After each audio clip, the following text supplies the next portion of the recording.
Eagles, 49ers, Sunday in South Philadelphia. Final thoughts, preview, predictions. We're going to talk it all. Oh, and how the Cowboys won the Super Bowl last night. Trending in the AM right here on Philadelphia Sports Network. We're live with your thoughts and opinions in 30 seconds. Fourth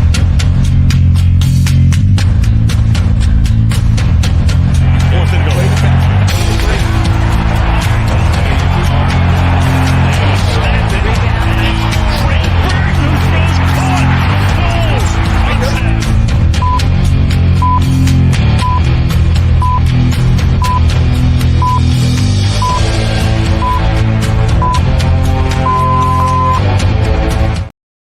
And a very good morning, everybody, and welcome to Trending in the AM right here on Philadelphia Sports Network.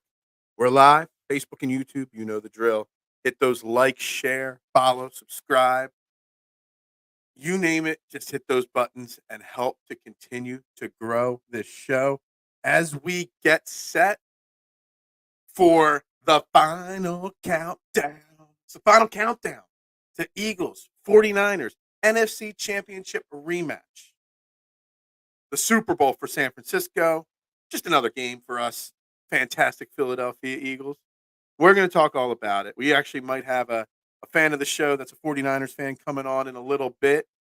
We got lots to talk about, lots to dive into, final thoughts, get my predictions in there, all that. And of course, we got to talk about how the Cowboys won the Super Bowl last night. They scored 40 points or whatever again. So, they must be the best team in the NFL. Although them winning does kind of put a little bit more onus on the Eagles having to win. I'm your host, Phil Stiefel, here at Trending in the AM. You can find me on all social media platforms at Beard of Knowledge. Start that intro. That's right. The intro started actually right as you're making this comment there. 49ers week. That's right. Shout to MVP the refs. Is that last night? I didn't actually watch the game. I just read the comments and the commentary on social media. Sounds like the refs definitely were swayed to the Dallas Cowboys side.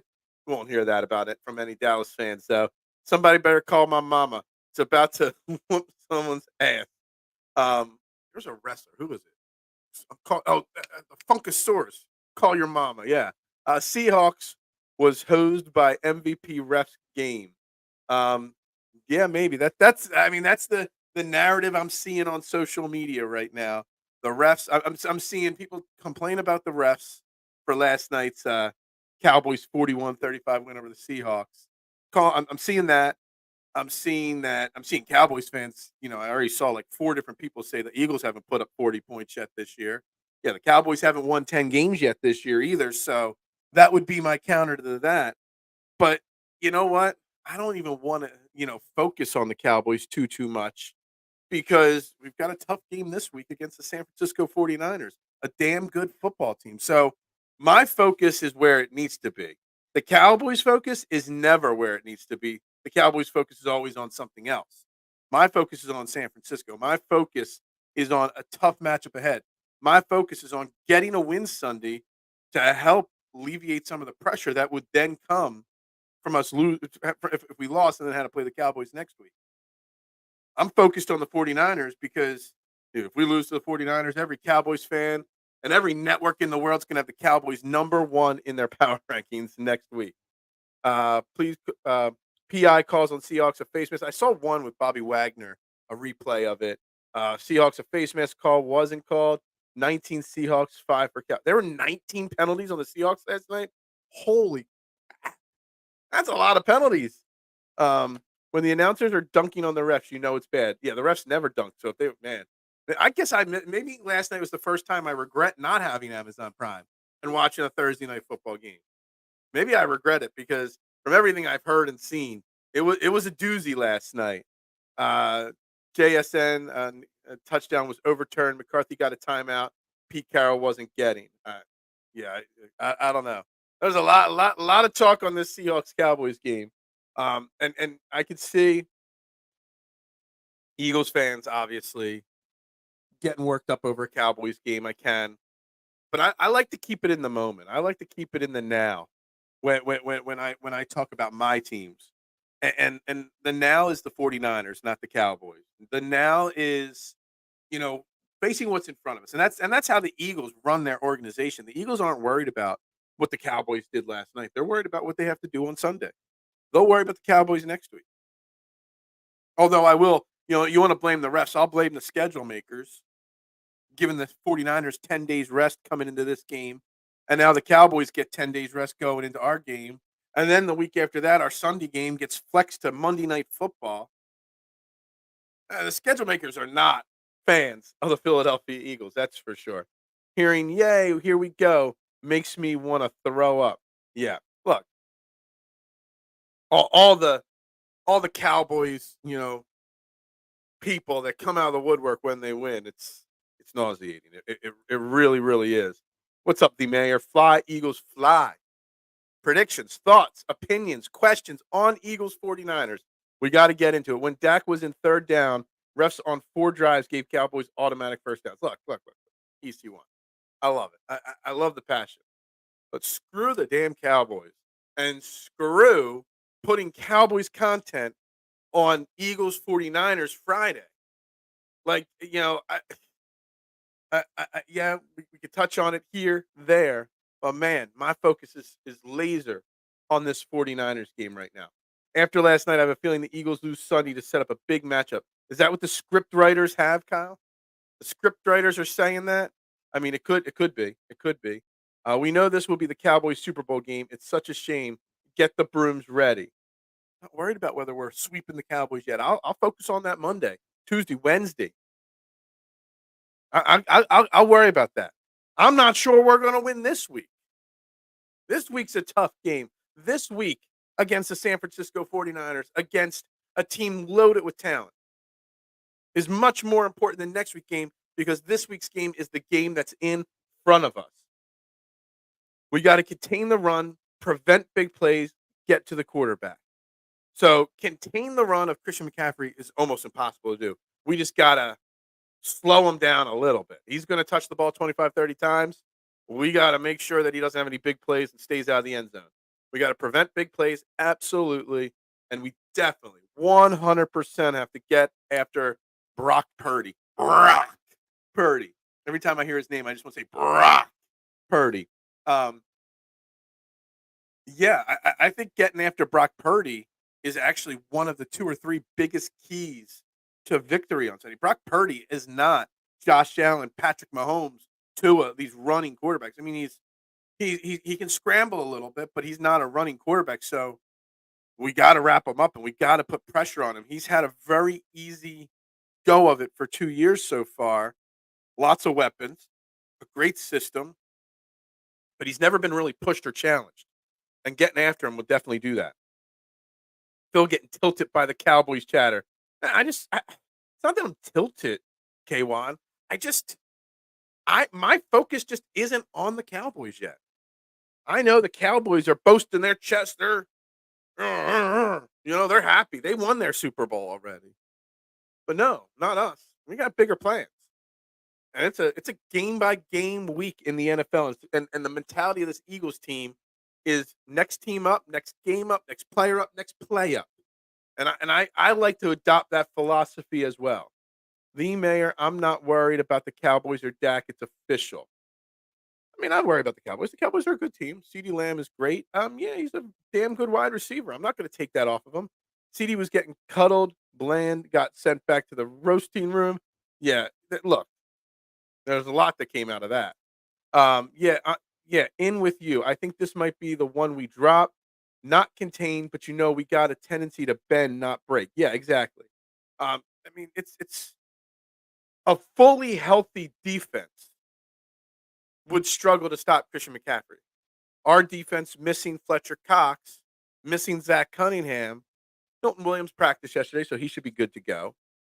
Our secondary is going to have a lot because we got Bradbury, we've got Slay. I'm not worried about Debo and Ayuk. I'm worried about Kittle, and I'm worried about McCaffrey. And our linebackers and safeties gotta stop them. And I'm concerned.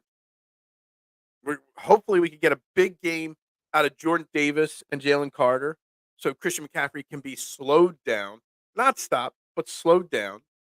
But we'll see. We'll see how it is. Cuddled. I knew what you said there. That San Francisco D line is going to be hungry. An ex Commander and ex Eagle. Yeah, Hargrave's having a pretty solid year. Obviously, they traded for Chase Young not too long ago. Obviously, they got Bosa, and they got a great defensive line. And one of my three big keys is how that D line is going to be stopped. Lane Johnson practiced fully yesterday. That's a positive. But our offensive line has shown cracks in the armor a few times this year.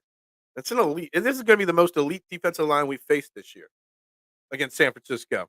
How we are going to slow them down, how we're going to keep Jalen Hurts upright, how we're going to keep Jalen Hurts from having to scramble out.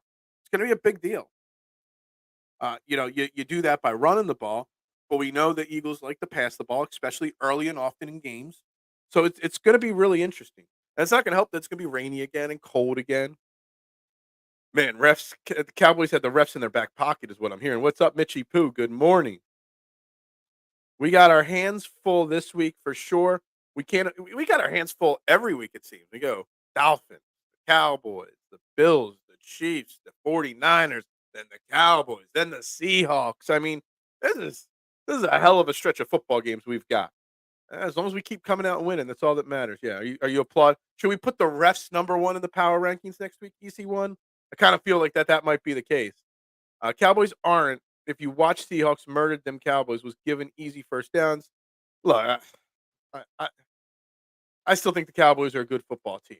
Are they a Super Bowl level team? I don't think so. But they're definitely a team I would be scared of come playoff time. That would put up a good fight. I mean, they're a good team. Dak Prescott for MVP. Pay him 60. Well, I would love Jerry to pay him 65 mil. Sure, go for it. That would be fantastic. Um, Jeremy, nah. No, I think Jeremy was being a little sarcastic with the Dak MVP. EC, just so you know, I think you missed the sarcasm that went there because I'm pretty sure that's not what he meant. Um, that's right. Let's see here. I like that it will be rainy and cold. Also helps that it's East Coast game. Of course, it does. It doesn't help as much when it's a later, like if it was a 1 o'clock East Coast game and you got a West Coast team coming over here, that could be a bigger problem. But being a 4 o'clock game, I don't think it's as much of a challenge for the 49ers. But the 1 o'clock games are bigger, in my opinion, on that. But the rain, the cold, I do not see a shootout happening like last week in the rain and cold. I just don't. I see a low scoring, slow, methodical game that has whoever I said it yesterday, K1, and I hate using cliche keys. My third key to victory is time of possession. Our defense last week played over 90 snaps. There ain't no way our defense is 100% rested for Sunday. It's just not. They're tired. They're gassed already going into the game. So it is critical in a rainy, cold day that our offense controls the clock, runs the ball, keeps our defense off the field as much as possible. Not because I'm scared of Brock Purdy, but because I'm scared we've got a tired defense. Plain and simple. No, I didn't believe in the KC Bills or Miami game. Those teams look good on paper. This game, we all know it's an NFC Championship game preview. I mean, there's three teams that can make it to the championship game. The Eagles versus the 49ers or the Eagles versus Dallas. That's it. They're the only two championship games that could happen in this NFC at this point. It probably is a repeat. Probably a repeat for the Eagles, period. 49ers in the championship game and the Chiefs in the Super Bowl. But we'll see. I'm not ready to get. I'm not crowning or anointing us anything just yet. San Francisco is soft. I know some of you guys don't think that they're good. Some of you think they're frauds. We're gonna find out on Sunday, aren't we? We're gonna find out. Kelsey was 6th round pick. Was that good value? It wasn't as good a value as the value I give you guys every morning, 90 minutes a day here on this show. I thought Cowboys just brought in a quarterback to replace Dak. They did. But now, like literally 4 weeks ago, everyone's like bench Dak for Trey Lance. Now everybody in Dallas land and Jerry world is saying Dak is an MVP. They can't make up their damn mind in Dallas. They just can't. What is up, Adam? Good morning. Football Friday. That's right. That is what it is. We got Eagles finally get that best game. Will Hurts be Hurts for all? Well, we'll find out. That's gonna be tough. But if he's not, just realize San Francisco's a damn good football team. It was the 21. It was 21-20 at halftime, and after halftime, no joke, Wagner gets PI call for covering a running back. Yeah, I saw that play. I only saw one angle of it on replay on social media, EC, but it did look like he was there in time, and it was a clean play. But you know, refs are always going to do what they do. Eagles 24-21. I can see that. I don't have that down as one of my scores. I've got a lot of scores close to that written down here, Kyle. I can see that for sure. I can see 24-21 Eagles or 49ers. It's going to be a close game. Touchdowns called back, and they still find a way to put 7 on the board. Seattle's obviously the bet. Yeah, maybe. What was the over/under on that? Or what was the line on last night's game, I wonder? Twitter poll, Phil. Should Dak be benched? No. Stop. I'm not running a Dallas poll. Are you silly? The refs helped Cowboys big time last night. That's what everyone says. 19 penalties is a lot of penalties. It obviously is. That's tough to overcome. And again, I didn't watch the game, so I don't know. If San Francisco Philadelphia Eagles game this week, if Sunday it's like that disparity, I'm sure we'll be complaining about it. But Seattle's got to look at themselves too. You got to be more disciplined. Whatever. It is what it is. I bet you a lot of those penalties were penalties. They just were probably a lot of ticky tack calls. Refs will call ticky tack plays like that if they have an agenda. It is what it is. What's up, Marshawn? How you doing today? Dak can have the MVP. When have you seen Jalen or any of his teammates talk MVP this year? No, we have not. AJ broke a record, and Kelsey is one of the most popular podcasts, and no one lobbies for it. Look, I love it. We're not worried about it. I mean, yeah, individual awards, I'm sure the players deep down inside want MVPs and recognition. I'm sure Jalen Hurts would not be disappointed in winning the MVP. My Jalen Hurts 11-1 MVP bet ticket would be very happy if he won the MVP. I just don't know if they don't care about that stuff. 49ers, or not the 49ers, the Dallas Cowboys do. Dak Prescott does. NFL refs called this a penalty on the Seahawks. Despite, look, we got to get off this Cowboys game. We do. All right, so for the next 15, 20 minutes, I got a special guest joining us on the I Have No Sponsor hotline. He's a 49ers fan. He's a new follower of the show. He's been chiming in this week a lot. So let's give him a fair trending in the AM welcome. We got my main man, Gammon Brown. He's coming from He's calling in from Tennessee. You're in the Army. You're down there in Fort Campbell in the Army. So obviously, first of all, thank you for serving and thank you for everything you do. Good morning, Gammon. How you doing, my man?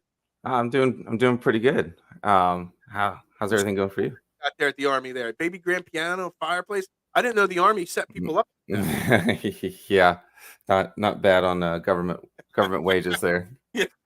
All right. So obviously we're spending a lot of time this week talking Eagles, 49ers. It's obviously a huge matchup. You're a 49ers fan, obviously. Are you from the San Francisco area originally, or? So originally from the Bay Area, so like Santa Cruz, Sunnyvale kind of area, San Jose, and then family kind of moved down to Sacramento. But yeah. So you're a lifelong 49ers fan. We're on the opposite end of the equation this week because we beat you guys in the championship game. The Eagles Chiefs game a couple of weeks ago meant a lot to a lot of fans because it was kind of that revenge moment. Does this week mean a lot, as much as we think it means to 49ers fans in that revenge aspect because we beat you guys in the championship game last year? I think to like the casual like fan, towel waving kind of like fan, I think so. For someone like me, what I kind of think about it is like this is we still have Baltimore on our schedule. So let's say that we beat you guys this Sunday. What is, and this is the question I kind of posed to some other 49ers content creators. I said, now, what do you think the odds are? So we beat them one time in their house. What do you think the odds are that we beat them 2 times in their house? So once in the regular season, once in the playoffs. So basically, like sweep the Eagles as if they're like a division opponent. Like, what are the odds that it's a 2-0 sweep? And so that's kind of the thing. So in a way, it's very important. I think for you guys, it kind of exercised some demons, Mhm. but it doesn't bring the ring. Doesn't bring you guys the ring or anything like that. The mayor saying the 49ers are 1-3 against the Eagles. Can't be 1-3 all time. I mean, I don't know how long 1-3 in their last four. So yeah, maybe we've had the 49ers number. Um, Brock Purdy is the one that the guy I really got to talk about. I really got to get a 49ers fans perspective on him because it's constantly talked about in Philly that Jalen Hurts is successful because of the system, the Right. weapons, whatnot. But Right. Brock Purdy's kind of in the same boat. I mean, Absolutely. everyone talks about the Kyle Shanahan system. You guys have got some elite playmakers in Debo, McCaffrey, Kittle. Ayuk's having a fantastic year. I thought he was going to have this year a few years ago when I drafted him in fantasy. He didn't, but now he is. Is Brock Purdy a product of the system that is run in San Francisco? Absolutely. I mean, where would Michael Jordan be without the triangle and Scottie Pippen and Dennis Rodman, right? Like, it's hard to bake a cake if you don't have like your flour, your eggs, Right. just all that kind of stuff. So if you have some ingredients missing, it's really hard to kind of build a championship squad or a championship team.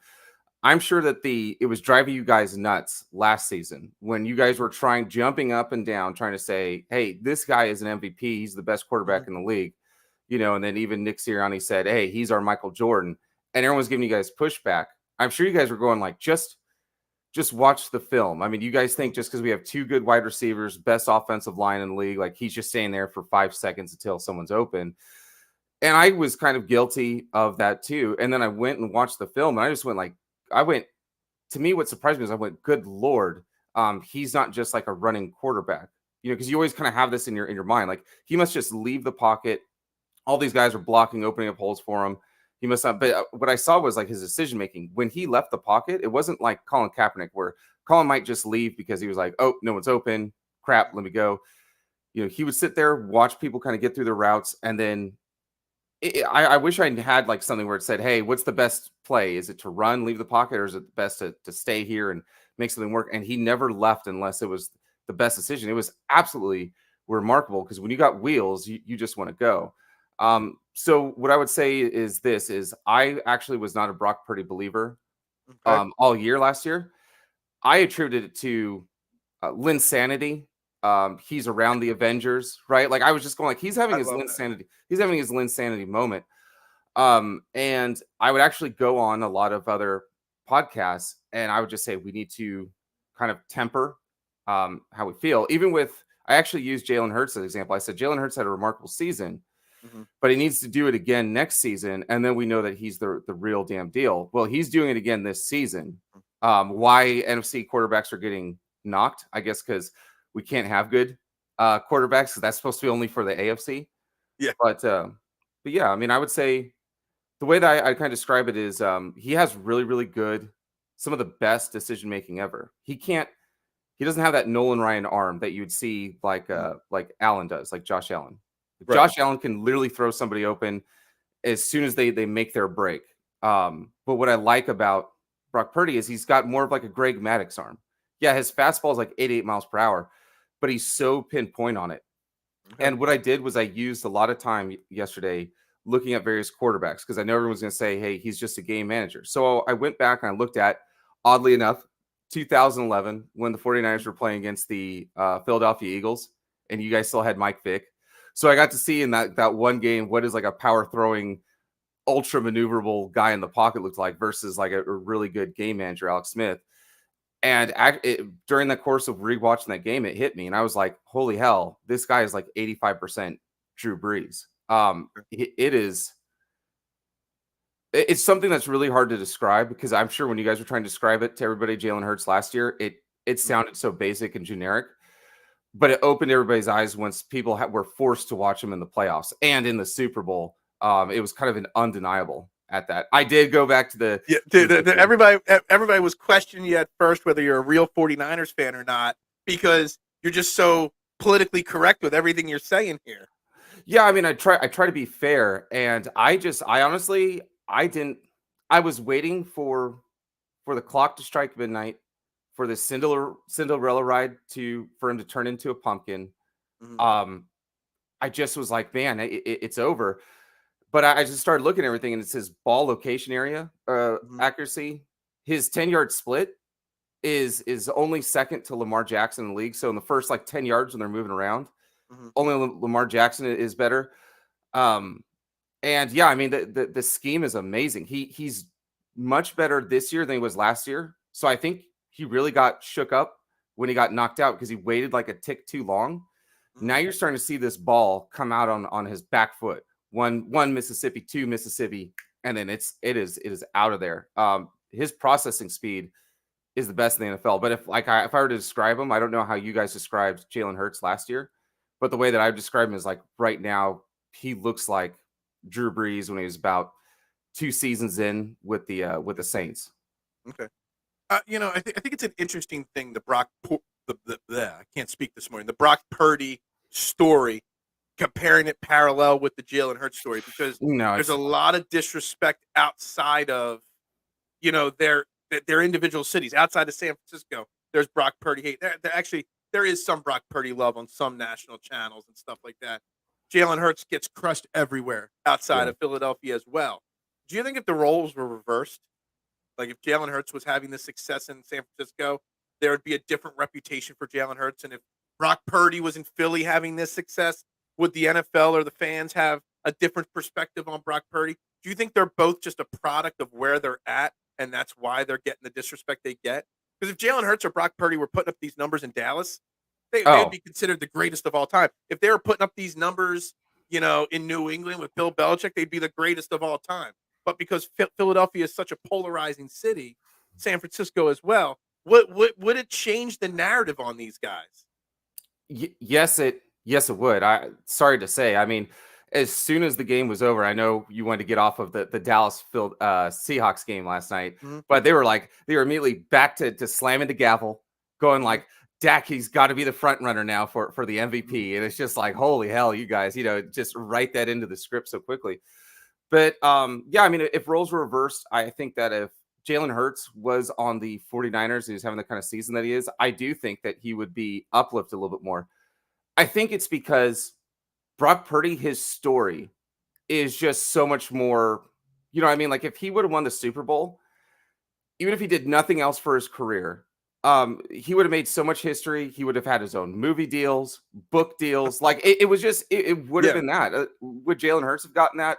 Probably only if he would have won 4 or 5 more rings. So yeah, I mean the narration behind their stories are just totally two different things. Absolutely. And that's the thing is like, yes, they both come from good systems. Yes, they both have great teammates that are around. Like they have amazing teammates that are around them. But if you don't have those things, then that's how people get fired. A la you look at some of the offensive coordinators, right? Mhm. The Chargers. I'm pretty sure that head coach and offensive coordinator are going to be gone by the end of the season. So again, if you don't have all the ingredients to bake your cake, you're missing, your milk or some eggs or whatever. You're going to have a really crappy looking cake when it comes out of the oven. So yeah, I mean, you have to have all those things. I don't know where the last time the 49ers won the Super Bowl, we had the very best wide receiver of all time at their position, Jerry Rice, very best cornerback of all time in Deion Sanders. We had like really one of the first best mobile quarterbacks in Steve Young, Ricky Waters. So yeah, you got to have a nutty team. I'm just really hoping Don't bring up Ricky Waters on an Eagles podcast, man. We he did a we good got some job for you negative too. feelings towards him. You Really, know, I thought he did well for you he did. guys. He actually did really, really well. He just got rubbed. I don't know if you remember or know why he rubbed people the wrong way. The Mm-mm. first game he played as an Eagle, the first drive, the first pass that went his way, he alligator armed it. If Hmm. you don't know, like Yeah, he like didn't want. He's like, T-Rex, I see T-Rex the arms. linebacker coming. He Yeah, he pulled back, and yeah. ever since then, and then he said something along the lines of "for who, for what." He just he rubbed people wrong way the first day, and then he ended up having like a 3,500 yard career over 3 seasons. He was really really good. It turned out to be, but man, it was a little tough there. All right, let's Yeah. get to Sunday here because we got about 5-10 more minutes of your time here this Okay. morning. If you had to put one key one thing the 49ers have to do well to beat the Eagles, what would it be? Um, so it would be for me. It would be it'd be the running game. Okay. Um, and that would be the. I think whenever you have like two teams that are just so evenly matched, Mhm, so much ball dominant guys on mhm, offense, defense, special teams, everything like that. I say running game because I think for you guys, the running game will be time of possession. Let's just cut to the chase. yeah, So I look the less times that Jalen Hurts, like we don't want to see AJ Brown. We don't mhm, want that was another thing. So I'm over here stationed in Tennessee when and so sometimes like on the market, I just have to watch Titans games because mhm, I can't see all the 49ers games because out of market things. When when they traded you guys, the Titans traded you guys AJ Brown, it mhm. this place went into like it was like a shell of themselves. I was like, man, that GM's getting fired. I know he's getting fired. But yeah, I mean, AJ Brown, he kills us. So we don't want to we don't want to see it's such a smart decision maker against us. Like our linebackers are great. I think actually Warner's having one of the best seasons so far statistically of his career. Okay. But you guys challenging our linebackers all game, maybe making them flat-footed. We don't want any of that, What, especially. how is because I haven't actually looked at the team stats yet. I have the tab up and I'll bring it up later in the show. But do they typically are the 49ers offense? Do they do run a lot of longer drives? Do they control the clock pretty well on a weekly basis? Because obviously we Mhm. know CMC can burst one at any point. The wide receivers can break one at any point. Are they a quick hitter or are they more of a slow, methodical drive kind of team? Because I bring it up as one of the keys for, as I hate using cliches, time of possession, win the turnover battle, Mhm. those kind of things. But our defense last week against Buffalo was on the field for over 90 plays. And we have, a short week going from Monday night, to Sunday, afternoon. I'm concerned that our defense is going to have the energy and the gas in the tank to be able to fight a long, drawn out battle like that. So, I need either the 49ers to score quickly regularly, or I need the Eagles to control that time of possession to keep our defense off the field. What are your thoughts on that? Um, so to answer your first question, that's what's so unique about both these teams, right? If if I were to go like, hey, because I think that's what teams kind of focus on, right? Like the Bills came in, maybe they said like, hey, we got to shut down the run, but then it's like, hey, Eagles can then throw it. You Hmm. could shut down their throwing, just put 7, 8 guys just there, but then like, well, we're gonna run it on you, and you could play like two high shell or cover three, keep everything in front of you. But Jalen Hurts then if he wants to, he can just methodically bap. And if you leave something open, he'll kill you deep. So to answer your question, that's what's so crazy about both these teams. It's I don't as good as our defense is, you can't just shut down the deep passes, the underneath passes, the runs, the outside zone, power, wham plays up the middle. Like you can't beat all those things all at once. Brock Hmm. Purdy has right now, what's really interesting about him when you look up his stats is he has one of the quickest releases in the NFL. So they measured his release, and it's just like right there, like Aaron Rodgers. His time to throw, though, when he's in the pocket, he's I think he's like number one, number two, as far as like as soon as he snaps the ball, it is then just out of his hands. So then that would leave you to believe, like, okay, well then he's doing a whole bunch of dink and dunk. So he's just throwing those to his air yards, right, or just his average level of depth is only like 4 to 6 yards. And when you look at it, he's actually leading the league in average depth of target. His completion percentage is 70%. Average depth of target, or whenever his average depth of completion is 9 yards. What's happening is before the wide receiver is like at the top of their stem or top of their route, he's already letting go of the ball. Hmm. So the corner is actually just looking at Debo Samuel or looking at Brandon Ayuk because they're trying to see like we're a straight left corner post, right? All that kind of stuff, in or an out, maybe just a button hook. They don't know, but that ball is already coming out. So by the time both of them turn around, it's not one of those things where they're showing their hands. As soon as they turn around, then that ball is like right there. Right. So like I said, it's insanely high level stuff. When you watch the tape on Brock Purdy, you have to Mhm. slow it down and go back, and you start to realize back foot, 30-yard drive. And that's the thing. I wanted to say this to all the Eagles fans, and I don't know if you have something similar that you can kind of tell me. But to all the Eagles fans, if you watch all of a sudden it looks like Brock Purdy, he goes instead of like 2.5 seconds, it's now like 3 seconds. And you see the ball and it looks like it's going high, it's going up, and it looks like it's about to be like a 30 or 40-yard pass. It's probably going to be complete. He doesn't, where you see like Josh Allen miss some of those deep passes, he's just got this booming arm. Brock Purdy, he is just I can't describe it. He's got good touch, is what you're saying. And it's just right there. And also too, because that's one of the things I do complain about with Josh Allen is that he's got a cannon of an arm, but he doesn't know how to control it. He doesn't know how to throttle down, or like some of the missed passes that are made are going through people's hands because they just can't handle the 95-mile-an-hour fastball. There needs to be a little touch sometimes on the throw. Could you imagine you've got somebody draped all over you, and then as soon as you turn around, you see this 66-mile-per-hour fastball, this water-soaked ball cutting through the raindrops in the rain, and you're just going like, "Oh my god, this thing is on me!" Like right now. Like I got to bring back up the mayor's comment here, and I think this is the comment of the day. How everybody serving in our military can't get free football to watch any game they want at any time. I think that's kind of, it's kind of disappointing. When you said that, I was thinking about it, and then the major put the comment up there. You should have the right to watch whatever football game you want whenever you want.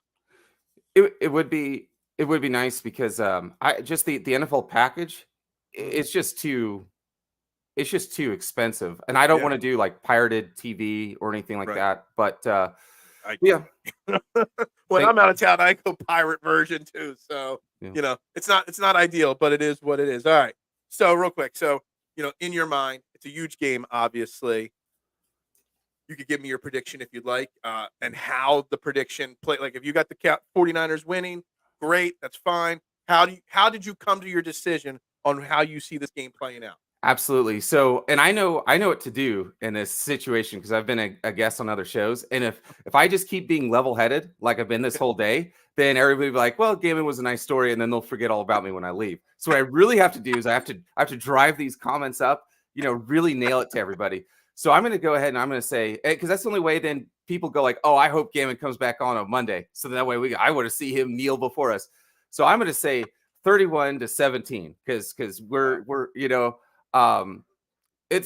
look, I think this is one of those teams that they can really kind of get up.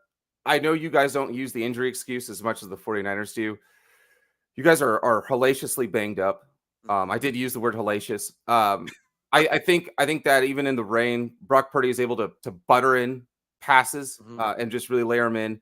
I think the 49ers, again, this means more to the 49ers than it does to you guys. I really think that you guys can't wait to see them in the Super Bowl again. That's really where you exercise the demons.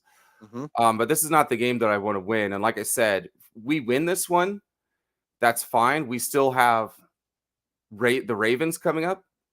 I just don't see us beating the Eagles 2 times at home. If we were in the division, we played one game there. You guys played one game here in Santa Clara. I think that we'd split it. But so yeah, but yeah, just to make sure. No, I said 49ers 31 for 17. Gotta. I mean, every time I think I'm going to pick against the Eagles, I always end up picking the Eagles anyway. You got to placate the fans. You know what I mean? Right. Yeah. If any 49ers fans are watching, I can't let my brother's probably watching. There's a long story in my family. The one with the good hair. Wrong with my brother. We've grown up in the Philadelphia area my whole entire life, and there's 5 Stiefel kids somehow. Well, it's pretty easy and obvious how he grew up during Joe Montana's era, and he became a 49ers fan, and he's been loyal. He stayed a 49ers fan, even though me and my one brother crush him every single day about it. But there's at least one 49ers fan. He's probably working. I know he has meetings on Friday, so he's listening while he's supposed to be paying attention at the meeting. But he's enjoying your content for sure right now. Absolutely. Yeah, that I like what before I hop off of here, K1 Fate or Kawan Fate. He said Santa Clara. Just call him K1. K1. He said Santa Clara isn't even in San Fran. And to that, I would say, sir, you are 100% correct. But that is a story for another day. Thank you so much for your time. Hey, Gavin, where can everybody find you? So right now, I haven't started my my YouTube channel. I've been working. Actually, I'm a mod for Jake Ellenbogen. So I think you follow him on Twitter. So, and I'm kind of like a producer for a couple of other 49ers content creators. So my job is to kind of look for content creators who cover other teams, kind of talk to them, and then be like, hey, would you like to come on like this a different like platform? So that's the only reason why I don't have a platform yet, but eventually I'll work on that. You can follow me if you guys want to on Twitter. I think I did that one right. At Brown Gammon. Yes, at Brown Gammon. Yep. There you go. And, awesome. Thank you very much, and good luck. And hopefully we face the 49ers again in the playoffs. And if we do, you'll be right back on that week, right? Yep. And biggest thing is I hope that Zach Ertz is on our team, because the biggest thing is when players are released. I know I'm overstepping my time here. No, when players, we got plenty of time. Go for it. Okay, so when players are released, they actually go on like a waiver wire. Yeah. Which I think is like interesting. I didn't realize. I was like, Zach Ertz got released. Because the last thing like I was thinking about, like, what if we beat you guys right now? We had extra days of rest, then we see you in the playoffs, same amount of rest, and you guys are healthier. What if you guys had Zach Ertz and then I can't remember that linebacker's name who's visiting you, and then Shaq Dallas. Leonard, yeah. Yeah, I was like, man, if you guys like did both those things, that would be horrific for the 49ers. Then I was going like, I started looking at the rules. Well, we're actually, because of your guys' record, you guys are like way lower on the priority waiver wire. We're like just like a little bit there. And I was like, what a filthy move if the Arizona Cardinals in our own division release Zach Ertz, we pick up Zach Ertz to pair with George Kittle, and then we keep you guys from getting Zach Ertz. Yeah. How awesome would that be? Well, that's like a perfect segue to get you off the show and then continue the show, because Zach Ertz was going to be one of my next topics I talked about on the show anyway. But Gammon, thank you very much. Again, thank you for the service you provide us. And I hope we do this again sometime. And even if we don't face in the playoffs, all off season, I'm always randomly talking with fans from all franchises. So we'll definitely get you back on the show at some point again down the line, my man. Absolutely. Thank you, guys. Hey, have a fantastic weekend and have a great holiday season. All right. All right. Bye. All right. That was Gammon Brown. That was a good dude, man. Sometimes I get a lot of requests from people that just want to pop on the show. But I don't know. Sometimes I'm like, how will they be?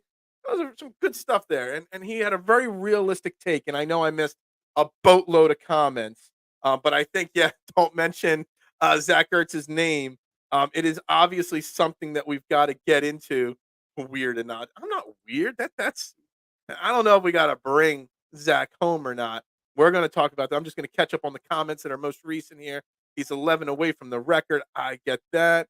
Hurts to Ertz. It's kind of got a. That's a good looking shirt. I can make a nice T-shirt with that.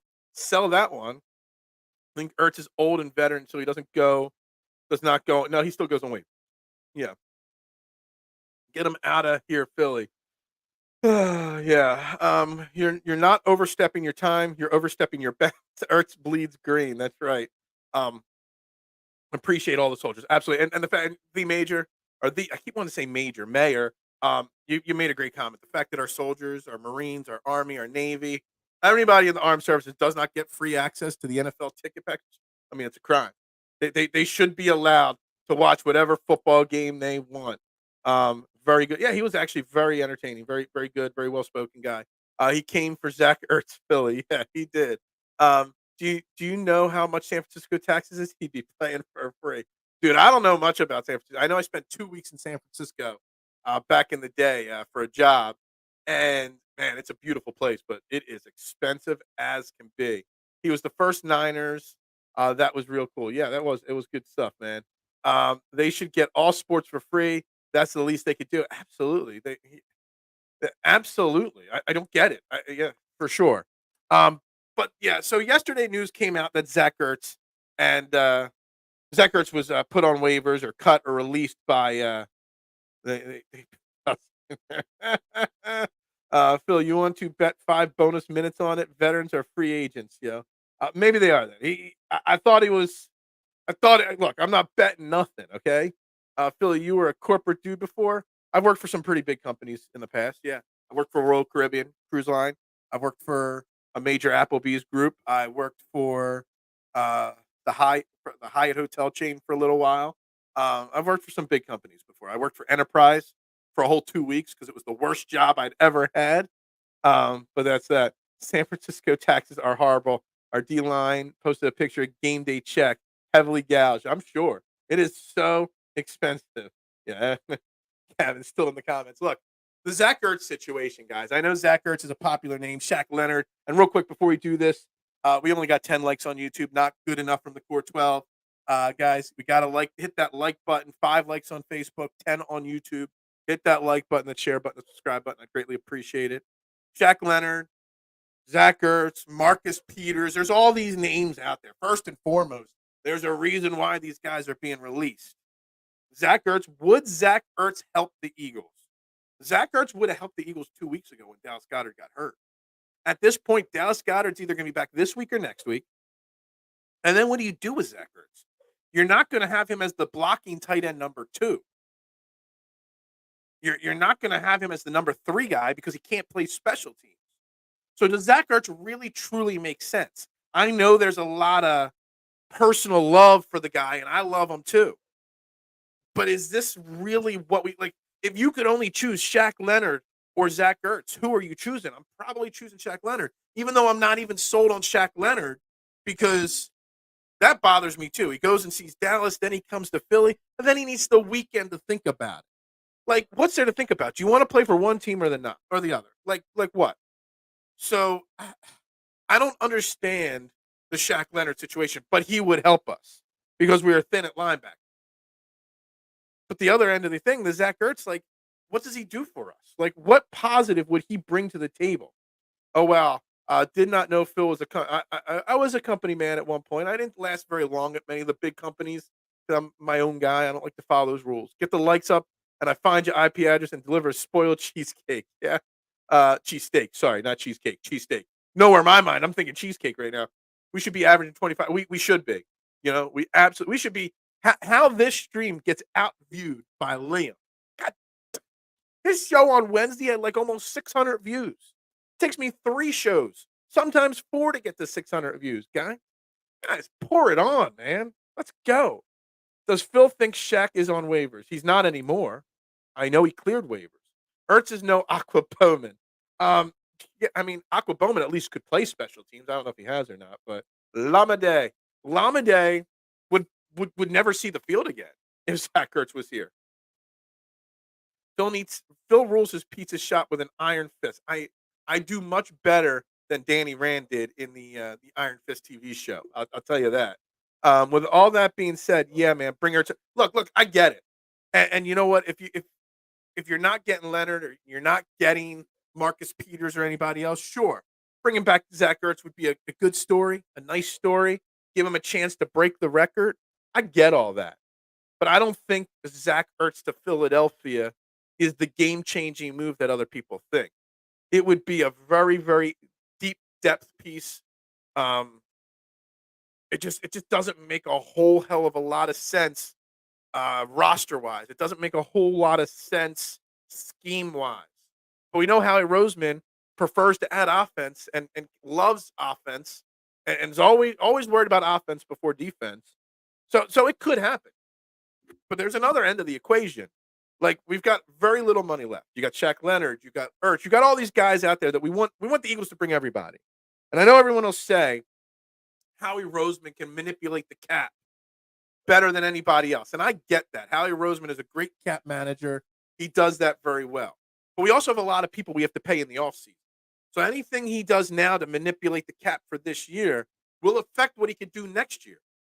So I'm not sure that's necessary for Zach Ertz or for Shaq Leonard at that matter. But also with Zach Ertz speaking wise, like Shaq Leonard to us or the Cowboys, that's basically it. He's going to play for us or the Cowboys. Zach Ertz, Baltimore, Mark Andrews is down for the year. Baltimore could use him. Be close to home, close to Philly.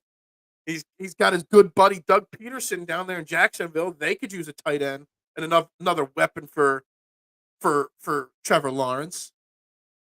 It's not like we're competing with just one team or no teams. Zach Ertz, even though he's old, he's worn out, he's been injured this year, he's not who he used to be, is a veteran that's got championship pedigree. There will be a lot of teams in on the Zach Ertz sweepstakes this weekend. A lot of teams. So I'm not overpaying to bring Zach Ertz home either. I can't have Ertz go to the Niners and Leonard go to the Cowboys. I mean, that would be like a real kick in the you know what. I'm good on Shaq. We not no side piece. If you don't want to be here, then don't. And the mayor, I feel the same thing. Like you would think he'd want to play for a Super Bowl contending team, but he's got to think about it. Like I just don't get the think about it. The corporate feel like the corporate rock. That's right. I'm the people's champ here. I go corporate. Sure. Hell, I would turn in corporate beer right now. Somebody paid me the right amount of money to do it. So, whatever. Feels a week. Well, I am a walking HR. I really am. I did side note, Marshawn. I went to college for hotel restaurant management, Widener University, class of 2002. Um, and they're asking you like to find like when you're picking your electives, like what department in the hospitality industry do you want to be in? And I really thought I wanted to be in the HR department of a major chain and stuff like that. And I took some HR classes, and then I realized, dude, I'm so politically incorrect. I would never, ever make it in the HR department anywhere ever. It just wouldn't have gone well. Oh wait, aren't we down one star tight end because of injury? Dallas Goddard's hurt, yes, but Dallas Goddard will be back very soon. There's a chance he comes back slim, but there's a chance he comes back this week. There's a very high percentage chance he's back next week for Dallas. So once he's back, Dallas Goddard, what do you do with Zach Ertz? So it doesn't make Zach Ertz signing today is not going to make him ready for Sunday. So it just doesn't make sense to me.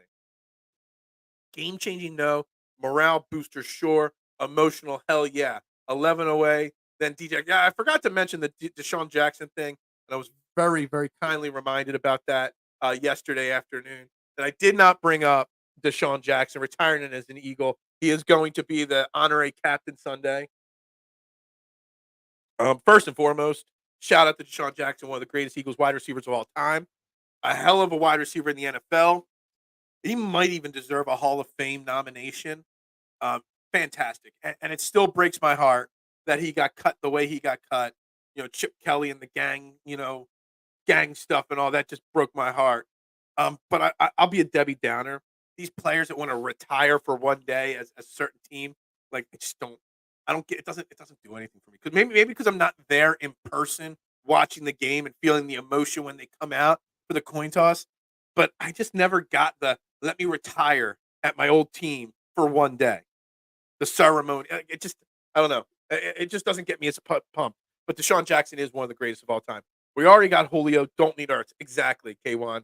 That's kind of one of the first things I thought of. Like we don't need him. We don't. DG comes back to Dallas game. Most likely that's the way it's going to happen. Howie signing Zach to practice Scott and call him up 3 times. I mean, I guess.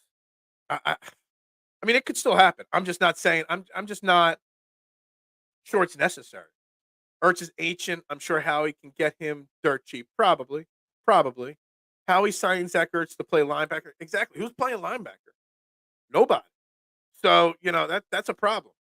You think if Shaq Leonard is taking the weekend to the side makes you think he don't want to play right away.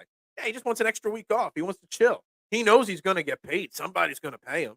Why not take an extra week off? But that just shows me that maybe his dedication to the craft just isn't there.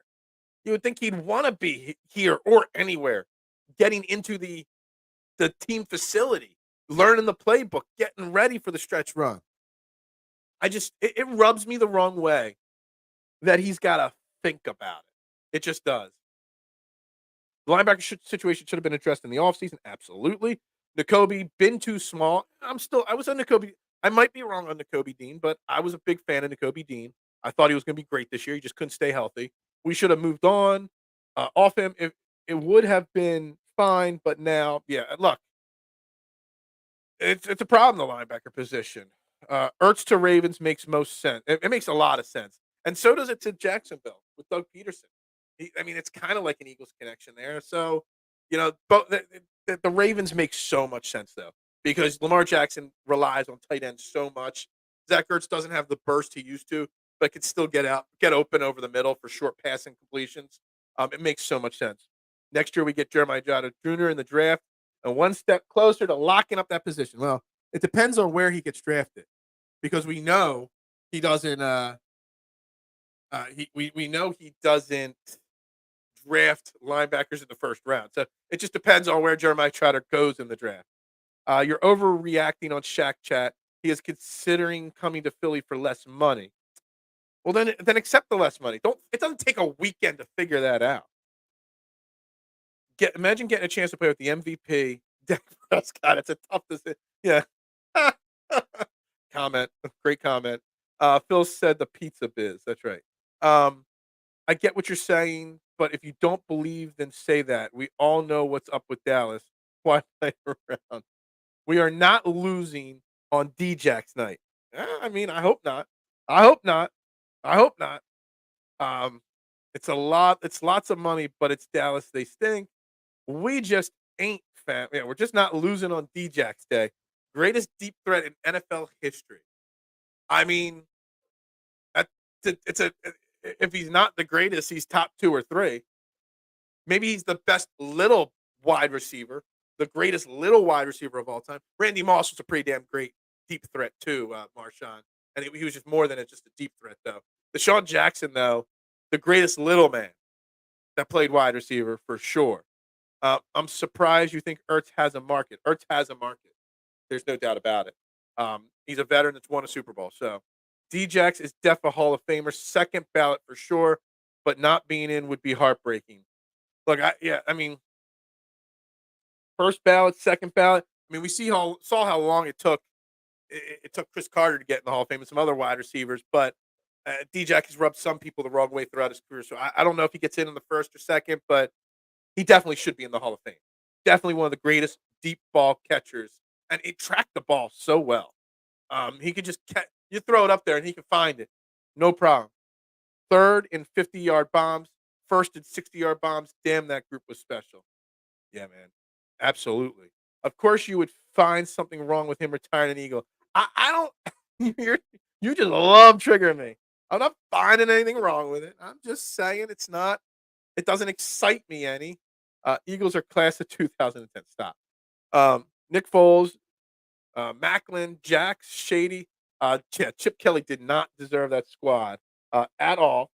And, well, Chip Kelly did what he could do to dismantle that squad. Miracle at the Meadowlands, just the look on top. I know. I still can't. You'll never forget the Tom Coughlin. I've never seen a punter have to get dressed down so bad by a coach, but man, 2010 Eagles offense was hyper dynamic. It absolutely was. Irvin Fryer had a better career than Djax, if we're being honest. What? The Reverend? Didn't he go to jail, Irvin Fryer, or something like that? Didn't he get arrested for something? I don't know. We need to fill the linebacker position. I agree, Travis. I do. But we needed to fill it now. We needed to fill it 2, 3, 4 days ago. Now we're sitting here on Friday. We're going to be rolling out with Nicholas Morrow, Christian Ellis, Ben Van Summer. That's our linebacker crew against the 49ers, who have George Kittle and Christian McCaffrey coming out of the backfield and over the middle. It's a if we lose on Sunday, and I'm not saying we are, I'm going to predict an Eagles win. But if we lose on Sunday, it's going to be because the linebackers couldn't stop Kittle or Christian McCaffrey. And that will be on Howie Roseman for not addressing the issue sooner and quicker. That's at least my opinion. If you see Von Miller, do not. Yeah, look, I don't know. I saw the headline. I clicked on the initial story, but there weren't many details at that moment. So I don't know. I'm not going to comment on Von Miller, but obviously he might have gotten himself into a little bit of trouble. And if the reports are accurate, I will never respect Von Miller again, and I will never ever say a positive thing about him ever again because you just don't lay your hands on women. You just don't. You just don't do it, pregnant or not. I don't know Irv's game like that, but Djax was amazing. Irvin Fryer was a great football player. He was. I just, I think he got in trouble though. Bills are cursed by Satan. Maybe Howie will trade for a linebacker before he drafts one. Probably he'll sign one at $3 million instead of whatever. Hear me clearly. If we don't get the legacy in Jeremiah Trotter Jr., then someone's got to see my hands up at it. I see. Djax night, man. I bet you we win by at least 10 because it's D-Jack's night. I mean, there's gonna be some emotion. I'm sure he's still got some friends on this team. Brick Covey is that shady dealer. Randy Moss was great at everything except winning. I mean, didn't he win a Super Bowl with the Patriots? Um, when was a retirement ever described as exciting? Phil, you on one for real? Hey, it's just I've got a couple unpopular opinions on Kelly Green, on retiring at your old team, whatever. Fletcher Cox does not look like he's playing. He is a DMP, did not participate in practice fully the last 2 days. Milton Williams, on the other hand, did participate and has cleared concussion protocol. So we might be losing Fletcher Cox for the full game, but we are getting Milton Williams back for the full game. So we're looking good there in that scenario. Irvin Fryer was a bum with speed. I don't know if he was a bum, but we need to score points, to quote the philosopher Chip Kelly. Was he a philosopher? I don't know. D-Jack Street. That's right. Linebackers have been a hitter issue the last 2 seasons, even without Cunningham and Dean. Them people have made it out to be have been a bigger issue the last 2 seasons, even without them, than people have made it out to be. Look, I think the linebacker crew the last 2 years has exceeded expectations. TJ Edwards, Kazir White last year had low expectations. They outperformed what we expected, but towards the end of the season, they got exposed, I think. This year, Morrow has played well when called upon. Cunningham played well. But I said it, Ryan, at the beginning of the season. Excuse me. I said it before when he was first signed to the Eagles in training camp. Zach Cunningham, just like everybody else we've been bringing in, has an injury history. And here we are in week 13, and he's going to be missing a game or two because of an injury.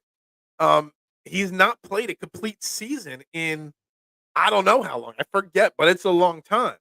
So, you know, it's whether it's an issue or not is one thing. How he seems to find really high quality, very average linebackers that fit our system and perform better than they should.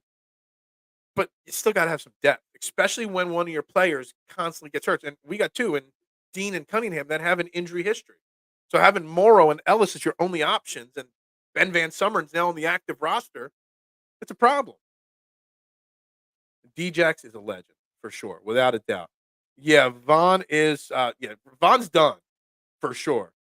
Yeah, I got bigger issue. Yeah, for sure. Pass coverage and defending the pass, especially at linebacker. Yeah. Is it not? Oh my God, I missed the reset, guys. I'm so far behind on the comments. I missed the reset. You are watching Trending in the AM right here on Philadelphia Sports Network. I am Phil Stiefel at Bearded Knowledge on social media platforms. We got a little over 20 people watching. We've only got 11 likes on YouTube, 5 likes on Facebook. Wherever you're watching, hit that like button. It is free to do it. Hit the like button. Hit the share button. Hit the subscribe or follow button. Turn notifications on. Please, please. I can't beg you enough to do those things. It goes a long way to helping grow the algorithm and grow the show. And it means a lot to me. And it's free to do. So please, please, please do that for me. I greatly appreciate it. And right back to the comments. Now, Randy went undefeated and lost in the Super Bowl. Was that the only year he was on that Super Bowl team? I thought that was the year. I thought he won one there. I've been enjoying watching Milton this year. Def stepping up. I'm a huge Milton Williams fan, the mayor. If you're newer to the program, I've been hyping up Milton Williams since mid last season. I love Milton Williams. I love his game. I love what he's capable of. He will not be an Eagle next year, most likely, because he is going to get paid by somebody next year. And I think he's a free agent after this year. So yeah. Will you be at the game Sunday? I, Ryan, have not gone to an Eagles game since 2021 Eagles Chargers. And I've probably only been to 3 or 4 regular season Eagles games in my life. Um, I I hate the cold, Ryan. I won't lie. So no, I won't be at the game. I'll be sitting here on my couch watching it. But even then, like I go to so few Eagles games just because I can't handle sitting outside. I've been to probably as many preseason games as regular season games just because at least it's warm in preseason games. I hate sitting outside in the cold. So no, will not be there. Milton is quietly becoming a weapon, and we missed him badly last week. Absolutely, 1000% agree. I get it. You can hide a bad linebacker core with great defense. It was super exposed in the Super Bowl. It should have been addressed. Absolutely. Um, but Dean is a bust. It's hard to say bust. He didn't play last year because he was behind some guys. This year he's been hurt. I don't know if I'm ready to say he's a bust. but he better not be gifted a starting linebacker position next season. That's for sure. And it should have been addressed because you got beat by Travis Kelce being covered by poor linebacker play. And you're probably going to face Kelce again in the Super Bowl. And we still don't have anybody. Edwards was only good at stopping the run, couldn't cover to save his life. Absolutely. And Kazir White had some good moments, and they had some down moments, of course. He only brings in 1-year linebackers who are vets, not long-term guys in the draft. Well, he did with Nakobe Dean, 3rd round. But Nakobe Dean's just not working out. I just think it's very, very, very unlikely that we draft Trotter Jr.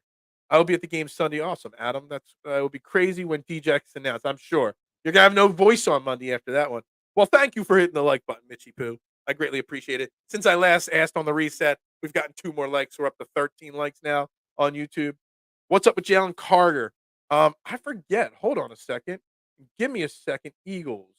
I think he did not participate at all yesterday. Let me pull up their practice report from yesterday. Carter's not even on the injury report, so Carter's good. Jordan Davis was a limited participant in practice, so it seems like Jalen Carter's good to go. And how do we feel about him? I mean, he's a beast. He's an animal. He's amazing. He's great at what he does. I firmly believe that, barring some kind of catastrophic injury or something insanely crazy happening, Jordan Davis and Jalen Carter could go down as the greatest defensive tackle tandem in football. I mean, there's very rarely you have 2 guys of that level on the same team on the interior of a defensive line. And these guys they're not just like Jalen Carter's not just a 3rd down defensive tackle. Jordan Davis is not just a 1st down, 2nd down defensive tackle. These guys are proving in the last couple weeks that they are elite and they are legit. The problem this week with those 2 guys going up against San Francisco with Christian McCaffrey, they love to run Christian McCaffrey on the outside. He's not just a straight through the middle kind of running back. He does do that, but they like to get him the ball in space. So how effective can those 2 guys be against Christian McCaffrey? I don't know. But big picture, I mean, it's great. It's great to see those 2 guys both in midnight, occasionally Kelly Green. I like the cut of his jib. Yeah. So that's that. But yeah, I think we all in agreement. The Eagles need the linebacker position filled or addressed much bigger than the tight end position. Our rookies, I'm assuming you mean rookies, are huge impact players. Yeah, like Eric, have you seen a team, Eagles or any team in any sport, have such a great mix of youngins and veterans? And the youngins are making an impact. The vets are making it, even though some people would claim they'd be washed. Some people were saying Fletcher was washed last year. He made an impact this year. Brandon Graham made an impact. Then you got the youngins, like the Carters and the Davises. You got the veterans on offense, and then you got the youngins on offense. Like it's kind of crazy the fact that everybody is making an impact, young and old, on this team. Per David Lombardi on Twitter, after the trade deadline, all released players are subject to waivers, and the Niners are higher on the list than the Eagles. Could be significant. Yes, exactly. So, see, I was right on that. They do have to go through waivers. I was just talking about that. We have a nice mixture of vets and noobs. Absolutely. I think it's important. I think it's important to have that mix, but it's also important to have that mix and have that mix all being successful, and they're all bought in, and they're all following their number 1 leader, Jalen Hurts. I said this earlier. Maybe I said it on another show I did. They've done a lot of guest spots this week. Jalen Hurts is the ultimate leader. How often would somebody like Fletcher Cox or Lane Johnson fall in line with a youngin like Jalen Hurts? But they have. But it's not just on the offense. You got people like Brandon Graham and Fletcher Cox who take their examples from Jalen Hurts. Those guys took less money to come back to Philly just to play with Jalen Hurts more. It's something special. It really is. He's back. Boo. Hey, I loved it. Gavin was great. I just heard the Eagles are last on the waiver wire, so Ertz would have to pass up on all other teams. Yeah, exactly. Exactly. So every other team would have to pass on him, and then the Eagles would have to be able to beat everybody else in paying him. So I love the trenches. We got to keep JD and Jalen Carter together for a long career. Mr. Me and you, we're on the same page with that. You know me. I love the trenches. I call it trench warfare, man. Offense and defensive line, man. That gets me my jiggles in the morning, man. I love looking at it. I love watching it. I love seeing elite defense and offensive lines. There's nothing better than it, in my opinion. Uh, my Twitter handle is at Bearded Knowledge. Um, So what's on the screen is my Twitter handle. You can follow me on there for sure, the mayor. Um, but yeah, look, the Zach Ertz thing. It's something that people want to talk about. It's something that dominated the conversation on social media yesterday. It just doesn't make sense when all we did was we just explained why our linebackers are so weak or such an issue. Even if Zach Cunningham comes back in 2 weeks, like a hamstring issue on a guy that's injury prone is not ideal, could linger for a long time. We really, really, really, really gotta find somebody else. And I told you guys, and whether we're rubbed the wrong way by Shaq Leonard wanting to be here or not, or having to think about it, it doesn't matter. We still have an issue there. So if I went through the list, I don't have it on my screen anymore. I went through the list of names yesterday. The names that are available. I mean, it's Shaq Leonard, and it's you might as well roll with Ben Van Sumeren. That's how weak the linebacker position, free agent wise, is at this point of the season. So it's Shaq Leonard, or we're rolling with it. And yes, K1, the Eagles have never prioritized. I mean, just think about it. I mean, how many? Since the early '90s, when we had Seth Joyner and Byron Evans and Willie Thomas, one of my favorite Eagles of all time, Willie T. After that era, we had Jeremiah Trotter twice, and that was it. I mean, we we get Keo Spike Slate in his career, guys like that. We just never prioritized the position. And look, we have a successful franchise, and we have had for a long time. So maybe they're just smarter than us. Maybe I don't know, but it's a weak position. And this week against this 49ers team, it could backfire. It really could. Even the Super Bowl team had Nigel Bradham starting in the middle on a cheap. Exactly. I was trying to think that, and I'm glad you said that because I was sitting here trying to rack my brain. I couldn't even remember who started at linebacker on that Super Bowl team. Nigel Bradham, and he played well, and he got a bigger payday elsewhere, and he bombed. Was Connor Barwin still on that team too? He was more of a Hassan Reddick type linebacker, though. But yeah, we just don't prioritize the position. And it's, frustrates us. But again, are we still a quarterback factory? I think the factory's closed because they created the perfect quarterback in Jalen Hurts, Adam, and we don't need another quarterback. The quarterback factory was created because we were never confident who was our quarterback ever. Now I think we found our quarterback now. I don't think we need the factory to pump out more. I just don't think so. We got over 20 people watching on YouTube right now, and there's still only 13 likes. That means at least 7 of those 20 people have not hit that like button. So that like button thing better jump up by 7 really quickly, if not more. So hit that like button, please. I greatly appreciate it.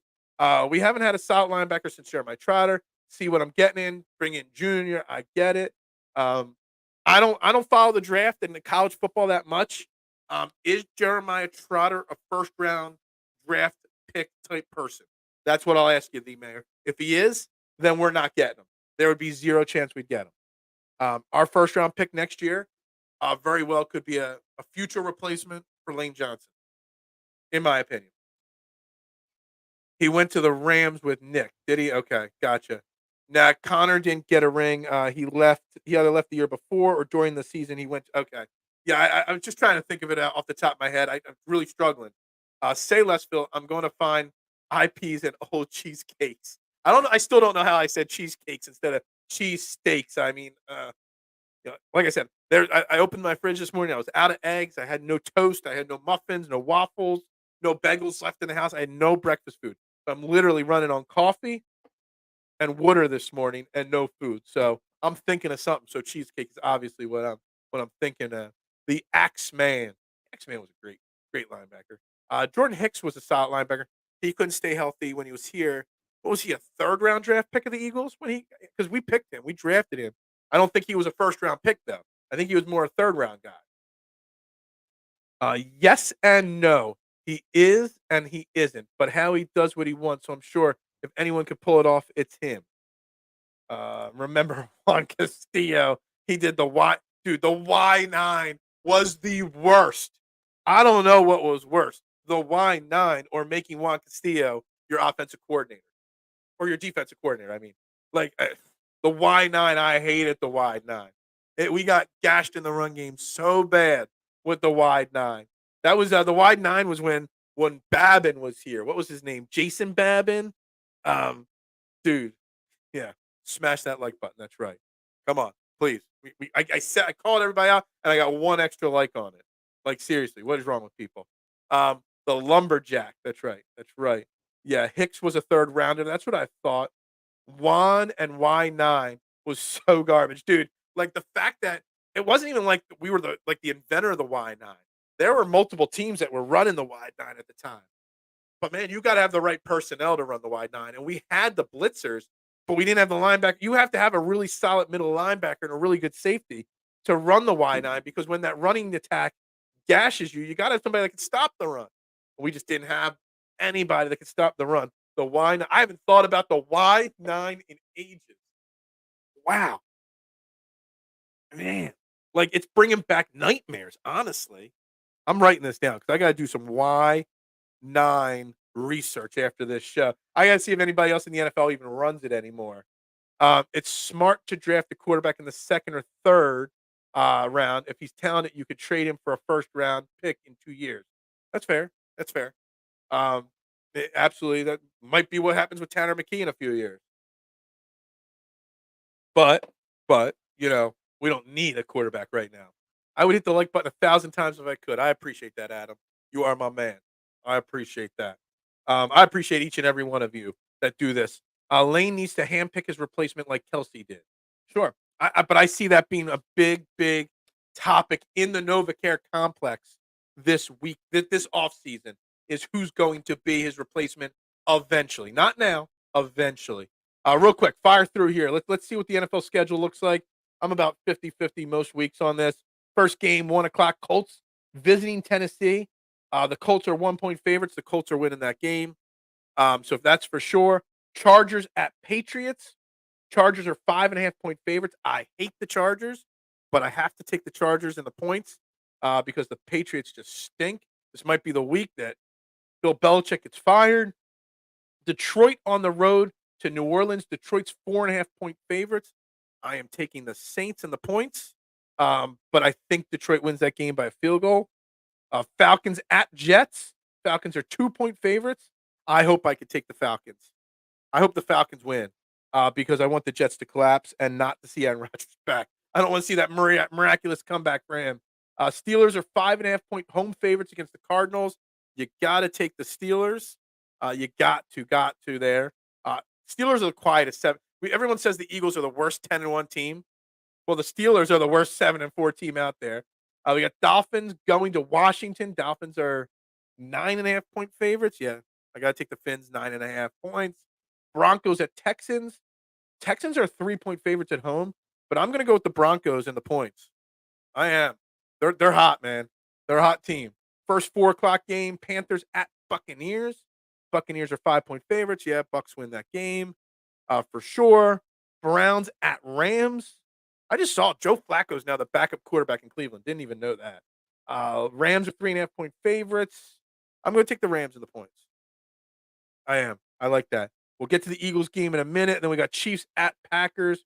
Chiefs are only 6-point favorites, but we're going to take the Chiefs and the points in that game right there. Let me get back to the comments section here real quick. I got so many favorite players on this team. Dude, it's so funny. Like, has there ever been a team in Eagles history that has this much likable talent on it? Because literally everybody is likable on this team. Everybody. There's no bad seeds or eggs on this team. We know who my favorite is. Yeah. Yourself. You like yourself, Kenny Gainwell. We know that. Um, if he win the Super Bowl, you think Kelsey will retire? Yes, 1000%. Kelsey retires if we win the Super Bowl. I would say it's like 98% chance that he retires no matter what, but it's 100% he retires if we win the Super Bowl. Speak on it, K1. Yeah, that's right. Yeah, exactly. Pats fired Bill for no, I said he will get fired if they lose to the Chargers. They're not going to fire Bill Belichick. He will quietly resign at the end of the season, say he needs to take some time off. Who knows if he ever gets another gig or not? I don't know. But this will be the end of the Bill Belichick era this year. They should have probably fired him already, but whatever. I got Russell Wilson filling in for my fantasy quarterback this week. And who did I say the Broncos are playing? The Texans. That'll be a shootout in Houston. The weather will be good. That's a good fill-in this week, Russell Wilson. I think that's a good matchup. They could definitely go. I got Rams. I think the Rams win. I said it before the season. I said the Rams were gonna not be as bad as last year. I didn't say they were gonna win the Super Bowl or make the playoffs. I just said the Rams were gonna be better than last year. Every team plays a little wide nine in their defense. Sure, they usually call it third and long. The wide nine is just putting the defense outside, shade of the tight end. Yeah, absolutely. But they don't run it every play like the Eagles did there early on. There, yeah, gotcha. All right, we're in the less than 10 minutes left on this show today, guys. Less than 10 minutes. That means it's time to get to my Eagles 49ers prediction. Surely to go wrong. Cards or Panthers might upset. Um, They might. On any given Sunday, anybody can win. I only picked 2 upsets. I picked the Broncos and I picked the Saints. They were my upsets this week. And you know who else is going to have an upset this week? The Philadelphia Eagles, the underdogs against the San Francisco 49ers, are going to be the third team that upsets their opponent. The fact that I have to actually say that the Philadelphia Eagles will upset the San Francisco 49ers, that a 10-1 team will upset an 8-3 team is so beyond frustrating. There's no reason I should be saying the Eagles will upset the 49ers at home on a Sunday when they're 10-1. I am still beyond belief shocked. The Texans are a very good team, and I do like the Texans, and they're really impressing. I'm not sure they're there yet. They got a long way to go, but this is going to be a big telling moment in Houston. You got the 5 or 6 wins in a row. Denver Broncos coming to town with former Super Bowl winner Russell Wilson. It's a huge test for the Texans this week, without a doubt. And I do like what C.J. Stroud's doing. I like what D'Amico is doing down there as the head coach. Broncos will keep winning because the AFC is garbage. K1, the whole NFL is garbage. There's like literally 3 teams that have a chance of winning the Super Bowl, in my opinion. Literally. There's only like 3 other teams I could say. I literally think there's only like 6 teams that can make the Final Four, make the championship rounds. It's literally that weak. It's the Chiefs, the Eagles, the Chiefs, the Eagles, the Ravens, the 49ers, maybe the Cowboys. And that is it. They're the only teams that even have a chance at the Final Four. But that's my opinion there. But it does frustrate me. I got 4 scores written down here for today. I know somebody, I think Kyle said in the comments 27-24. I like that. I was on the Jonesy and Brown show last night. Check them out on Twitter, Jonesy and Brown. They said 27-21. I'm like, look, I got that written down in my book as well. I do have a super low scoring 17-14 prediction and obviously a 21-17, very cliche-ish type prediction. But I have the Eagles winning the game. And this is not because I want them, because I'm a homer. I think the Eagles are just better. And I think the 49ers focus this week is wrong. The 49ers focus is this is a revenge game. This is a big measuring stick, but it's not a must win for either team. Both teams are going to make the playoffs. Both teams are going to win their division. But the 49ers are looking at this game as we need revenge for last year. And that's not the way to look at it. That was last year. You got different players on your team this year. Hell, you got former Eagles on your team this year. So the fact that it's must win in their mind because of revenge means that their priorities are wrong. The Eagles are just looking at this as week 13. And next week they'll look at the Cowboys as week 14. They're not gonna worry. So I got the Eagles winning this game. And I got them not just winning, but I got them winning 27-24. to 21. That is my prediction. The Eagles will struggle to contain Christian McCaffrey, but they will keep him out of the end zone. Hopefully. George Kittle, they got to contain him as long as they keep him out of the end zone. 27 to 21. And if anything, we might be up more than that and give up a late touchdown. I think this is a game where the 49ers have to make the comeback, not the Eagles. And our defense, I have the faith in our defense. We've seen Hassan Reddick and company make big sacks and big plays on the quarterback in the big moments. 27-20. Do you like 27? I think that it's a solid prediction. Hats off for Jerry's refs. They put in more work than the Cowboys. We're full circle with the show, right back to the Cowboys conversation. This is a must-win for both teams. It's a must-win, but also a loss for either team does not change where they're at. The Eagles are still first in the NFC if they lose. They're still first in their division if they lose. It just puts more pressure on them next week against the Cowboys.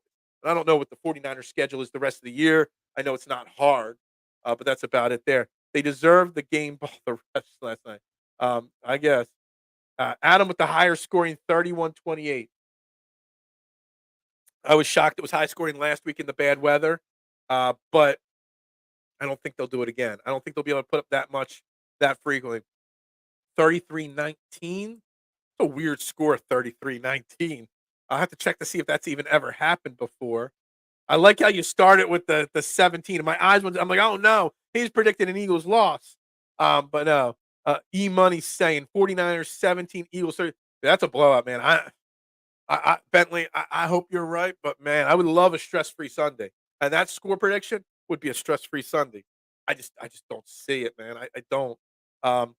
Jim Washburn brought the wide nine to the NFL, and his son is the edge rusher coach on the Eagles now. That's good information. I did not know that.